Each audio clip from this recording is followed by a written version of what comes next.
Good morning friends, welcome back all of you. नमस्कार, आदाब, सत श्री अकाल, वड़क्कम। जैसा कि आप स्क्रीन पर देख रहे हैं कि सभी प्रकार के प्रतियोगी परीक्षा specially for UPSC and other PCS के लिए तो बेहतरीन होगा ही, लेकिन और भी भाई बंधु जिनके लिए प्रश्नों को समझना, उन्हें पढ़ना और उनके प्रश्नों को हल के लिए जो तरीका होता है, अगर उनकी जानकारी उन्हें कम है तो ये वीडियो उनके लिए बहुत ही महत्वपूर्ण होगा। बने रहिए इस चैनल में, और अगर अच्छा है तो definitely share and subscribe.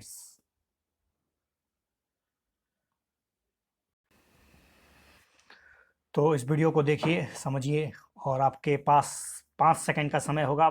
Screen पर आपके प्रश्न होंगे, मैं उन्हें पढ़ूंगा और फिर उसके उत्तर की व्याख्या मैं अपने शब्दों में करूंगा।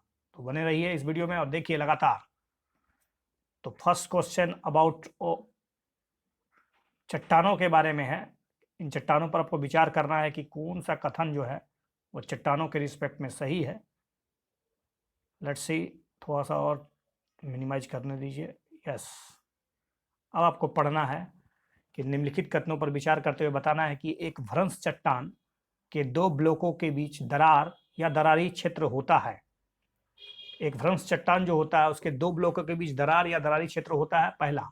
दूसरा है कि हिमालयन फ्रंटल थ्रस्ट HFT भारतीय और यूरोशियन टेक्टोनिक प्लेटों की सीमा के साथ स्थित एक भौगोलिक भ्रंश है।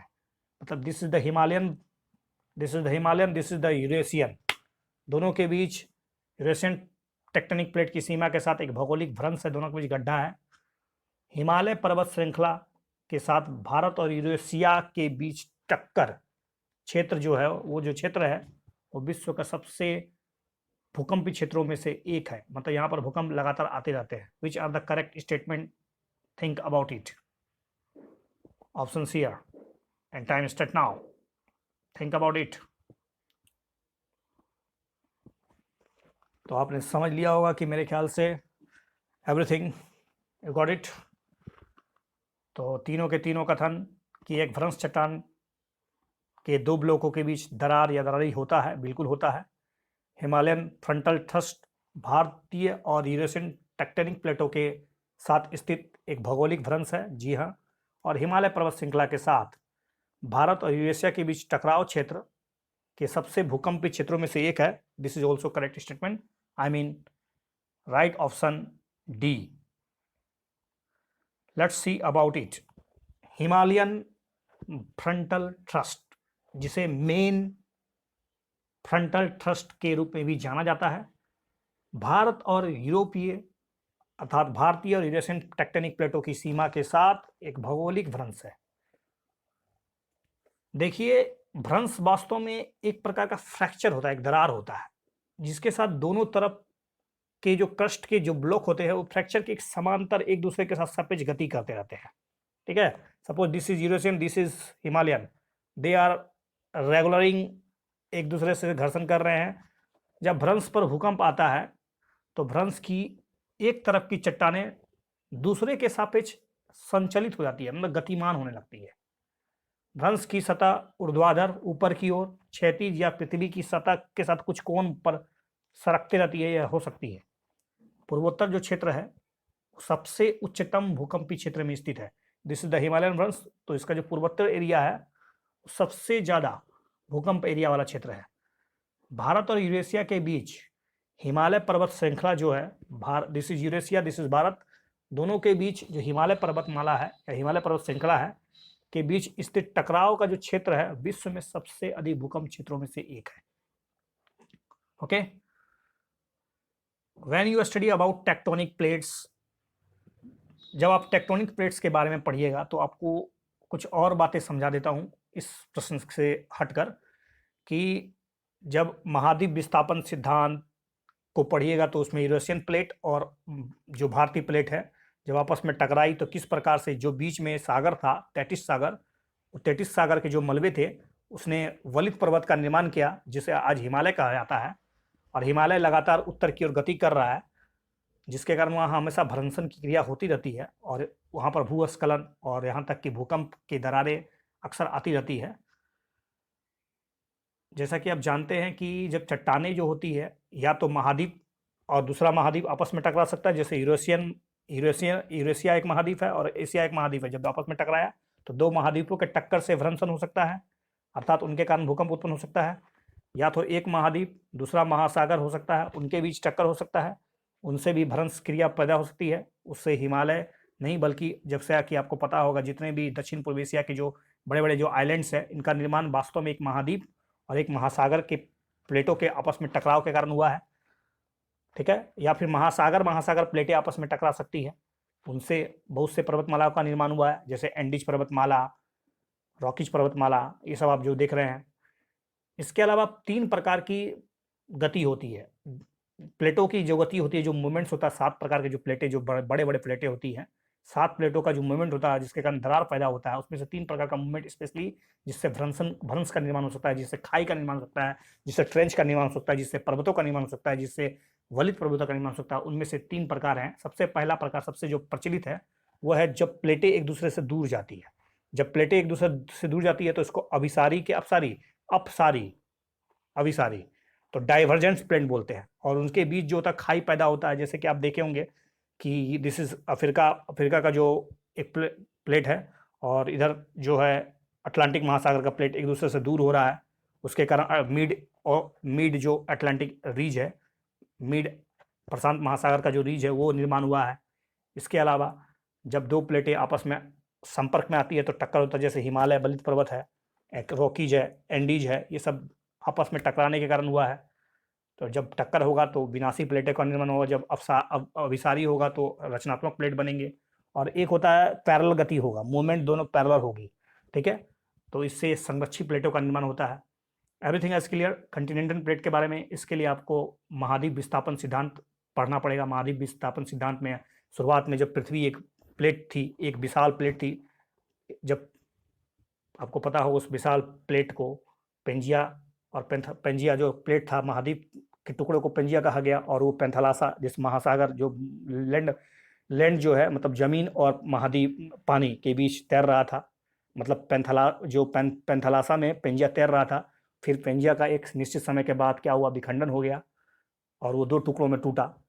उत्तर वाला गोंडवाना, दक्षिणी वाला Gondwana Laurentia, this is Laurentia, this is Gondwana land. और इस प्रकार से फिर 7 प्लेटों का निर्माण हुआ।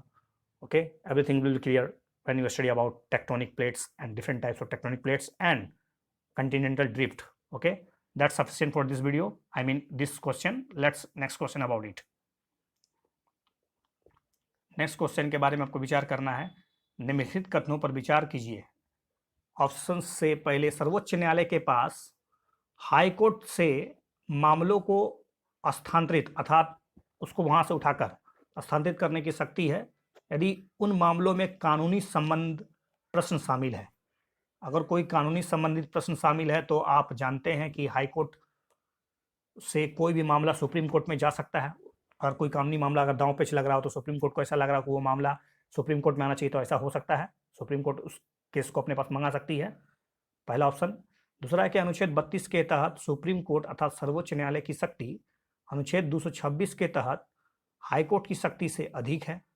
ये तो बहुत ही सिंपल ऑप्शन है मेरे ख्याल से। अगर आपको बेसिक नॉलेज होगा about writs and the power of Supreme Court and high courts and their writ jurisdiction, आपको अगर रीट के बारे में जानकारी होगी, 5 प्रकार के रीटें जारी की जाती है हाई कोर्ट और सुप्रीम कोर्ट के द्वारा, और अगर मौलिक अधिकारों का उल्लंघन होता है तो आप सीधे सुप्रीम कोर्ट जा सकते हैं आर्टिकल 32 के तहत, और अगर मौलिक अधिकार का उल्लंघन होता है तो आप सुप्रीम कोर्ट के अलावा हाई कोर्ट भी जा सकते हैं 226 के तहत। तो इसी का मामला यहाँ पर प्रश्न बनाया गया है। और सर्वोच्च न्यायालय महामारी के दौरान आवश्यक आपूर्ति और सेवाओं के वितरण के मुद्दे पर स्वतः संज्ञान यानी सो मोटो ले सकता है। Think about it. दूसरा ऑप्शन बिल्कुल ही गलत है, क्योंकि आपको पता होगा अनुच्छेद 32 के तहत केवल और केवल अगर आपका मौलिक अधिकार राज्य के द्वारा उल्लंघन होता है, राज्य अगर आपके मौलिक अधिकार को कम करने की कोशिश करता है, अगर राज्य के द्वारा मौलिक अधिकारों को छीनने की कोशिश की जाती है, तो आप सीधे सुप्रीम कोर्ट जा सकते हैं। लेकिन ध्यान रहे, आर्टिकल 32 के तहत केवल मौलिक अधिकारों के उल्लंघन होने पर सुप्रीम कोर्ट जा सकते हैं सीधे।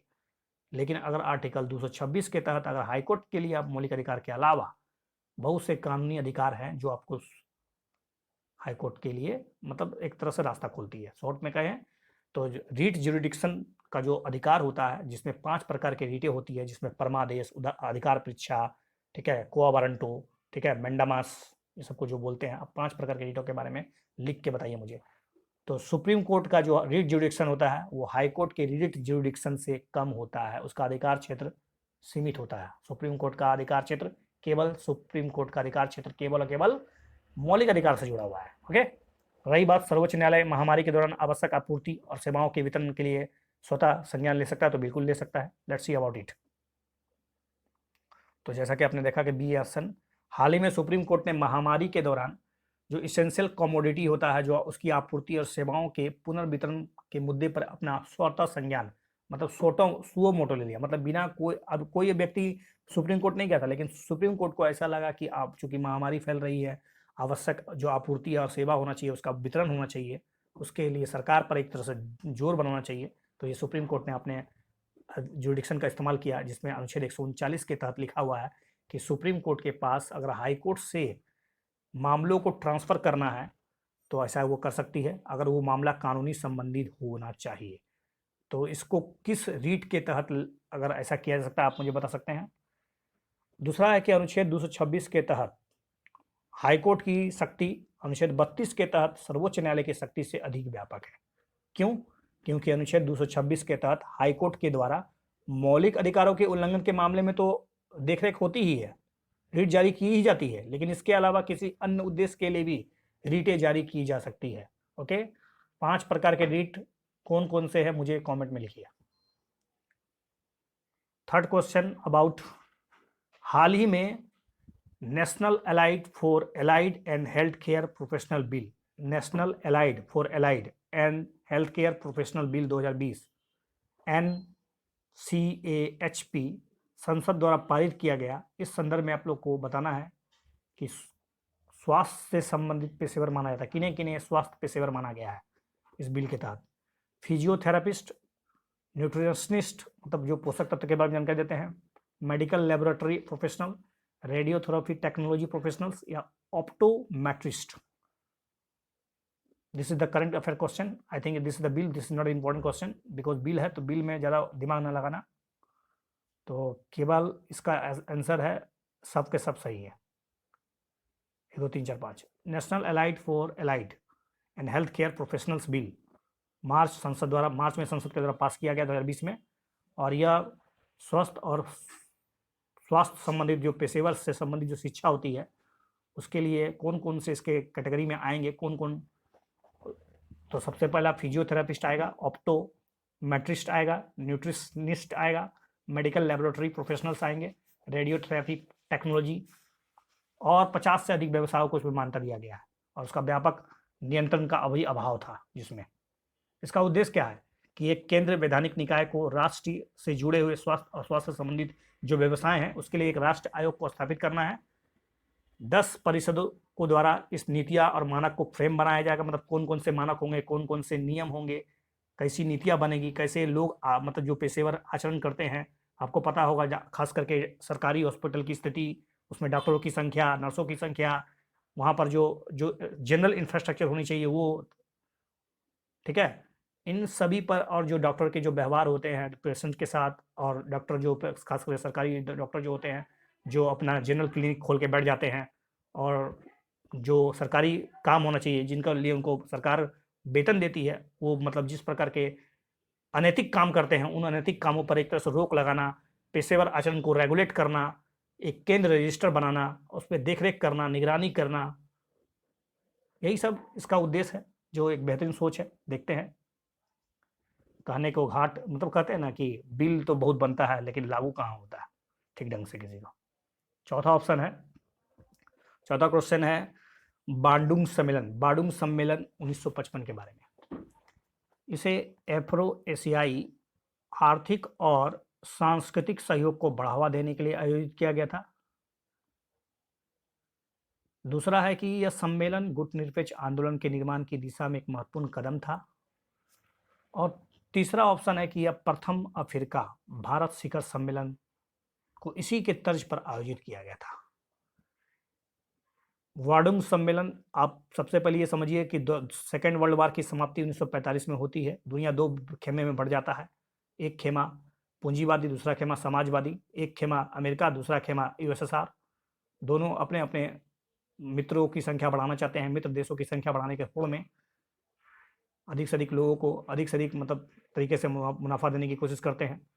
ठीक है, एक तरफ नाटो बनता है, दूसरी तरफ वार्सा पैक्ट होता है, लेकिन भारत इसमें कुछ अलग ही कदम उठाता है। भारत और भारत के साथ कुछ और भी देश, अफ्रीकी देश और नेहरू जी के साथ मिलकर, जैसा कि आप जानते होंगे नॉन अलाइनमेंट मूवमेंट, तो गुट निरपेक्ष आंदोलन की जो निर्माण की जो महत्वपूर्ण कदम था वो वार्डुंग सम्मेलन 1955 से ही जुड़ा हुआ है, तो उसी से संबंध बनाया गया है। लेकिन ध्यान रहे कि प्रथम अफ्रीका और भारत शिखर सम्मेलन जो हुआ था वो 1955 से नहीं जुड़ा हुआ है, बल्कि भारत अफ्रीका प्रथम शिखर सम्मेलन जो है वो 2000 शायद 2008 या 2005 में हुआ था, इसलिए तीसरा ऑप्शन तो गलत है। देखिए, पहला अफ्रो एशियाई शिखर सम्मेलन, जिसे वार्डुंग सम्मेलन या वांडुंग सम्मेलन भी कहते हैं, एशिया और अफ्रीका देशों की एक बैठक थी और अधिकांश के जो नए नए स्वतंत्र पैदा हुए थे 18 से 24 अप्रैल 1955 को वांडुंग, जो पश्चिमी जावा इंडोनेशिया में एकत्रित हुए थे। सम्मेलन का उद्देश्य क्या था कि एशिया और अफ्रीका के देश आर्थिक सांस्कृतिक सहयोग को बढ़ावा देंगे, किसी भी राष्ट्र द्वारा उपनिवेशवाद नौ उपनिवेशवाद का विरोध किया जाएगा, और यह सम्मेलन गुट निरपेक्ष आंदोलन की एक निर्माण की एक दिशा निर्देश में बहुत ही महत्वपूर्ण कदम था, क्योंकि इसी ने एक तरह से गुट निरपेक्ष आंदोलन को बल दिया था। लेकिन अगर कहा जाए कि प्रथम भारत शिखर सम्मेलन 2008 में नई दिल्ली में आयोजित किया गया था। ठीक है, अंतिम प्रश्न आपकी स्क्रीन पर है, ध्यान से सुनिए। ये ज्योग्राफी से जुड़ा हुआ प्रश्न है, बहुत ही कंसेप्चुअल क्वेश्चन है। जहां लालीना की स्थिति पूर्वोत्तर मानसून से जुड़ी वर्षा में वृद्धि करती है, वहीं दक्षिण पश्चिम मानसून से जुड़ी वर्षा का इस पर नकारात्मक प्रभाव पड़ता है। अगर आपको लालीना, एल नीनो, इंसो, फिर कहते हैं इंडियन ओशन डाइपोल, ये सब के जो कंसेप्ट होना चाहिए, बेसिक जानकारी है यूपीएससी के कैंडिडेट के लिए। दूसरा है कि एल नीनो के दौरान प्रशांत महासागर के पूर्वी और मध्य क्षेत्रों के सतही तापमान असमान रूप से बढ़ जाते हैं। Is it right? Think about it, कौन सा कथन सही है? एक, दो, दोनों नहीं। तो मेरे ख्याल से आपको एल नीनो के कंसेप्ट क्लियर हुआ, तो आपने बिल्कुल दूसरा ऑप्शन बिल्कुल सही है। लेकिन लालीना जो दक्षिण पूर्वी मानसून से जुड़ा हुआ है, ऐसा कुछ नहीं है, इस पर पॉजिटिव और नेगेटिव ऐसा कुछ नहीं है। देखिए, एल नीनो वास्तव में, जिसको हम लोग स्पेनिश वर्ड है, ये इसको लिटिल बॉय भी कहा जाता है, ये भारत में बहुत अधिक सामान्य है। इस दौरान क्या होता है, प्रशांत महासागर के पूर्वी और मध्य पूर्व क्षेत्र, मध्य का जो क्षेत्र जिसमें पेरू, पापुआ न्यू गिनी के जो बीच का क्षेत्र होता है, वहाँ के आसपास का जो देखिए, पेरू का जल जो होता है उसको ठंडी जलधारा बोलते हैं। लेकिन अगर ठंडी जलधारा तो उसका आसपास का दबाव जो होगा बहुत बढ़ जाएगा, और दबाव जहाँ बढ़ेगा तो हवाएं जो होती है नीचे उतरती है। हवाएं जब नीचे उतरेगी तो स्वाभाविक है, नीचे उतरती हवाएं बारिश नहीं कराती है। लेकिन जब टेम्परेचर समान रूप से 5 डिग्री सेल्सियस से 6 डिग्री सेल्सियस बढ़ जाता है, तो वहाँ के आसपास का जो वातावरण होता है वो निम्न दबाव का क्षेत्र बन जाता है, और हवाएं वहाँ से ऊपर उठने लगती है, और वर्षा का मतलब एक जो बेहतरीन कंडीशन होना चाहिए, उठती हवाएं वर्षा का निर्माण करती है। वहाँ पर भारी वर्षा होती है। एक्स्ट्रा वर्षा होने के कारण इसके जस्ट अपोजिट पश्चिमी प्रशांत महासागर के क्षेत्रों में, जैसे कि इंडोनेशिया, जावा और जो पश्चिमी ऑस्ट्रेलिया है या पूर्वी ऑस्ट्रेलिया का जो हिस्सा है, उसके अलावा जो भारत है, भारत और भारत की जो आसपास के जो क्षेत्र है, वहाँ पर सूखा आने की संभावना अक्सर रहती है।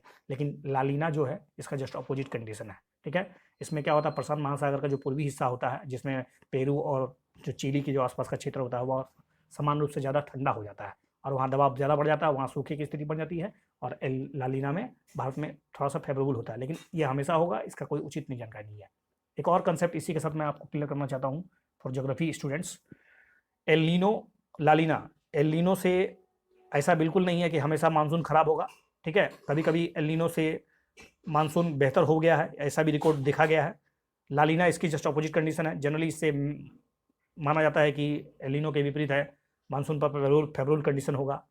लेकिन अधिकांश केसों में एल नीनो का इफेक्ट भारतीय मानसून पर नकारात्मक ही पड़ा है। अब आते हैं एक नया कंसेप्ट है जिसको इंडियन ओशन डायपोल बोलते हैं। इंडियन ओशन डायपोल क्या होता है, जैसे हिंद महासागर के दो छोर, पूर्वी और पश्चिमी क्षेत्र को लीजिए, उसके दो छोर में एक उच्च दाब, एक निम्न दाब, तो दो क्षेत्र होने के कारण वहाँ पर क्या होता है, दबाव का डिफरेंस क्रिएट होता है, और इससे क्या होता है, बारिश का मतलब एक तरह से एनवायरनमेंट बनता है।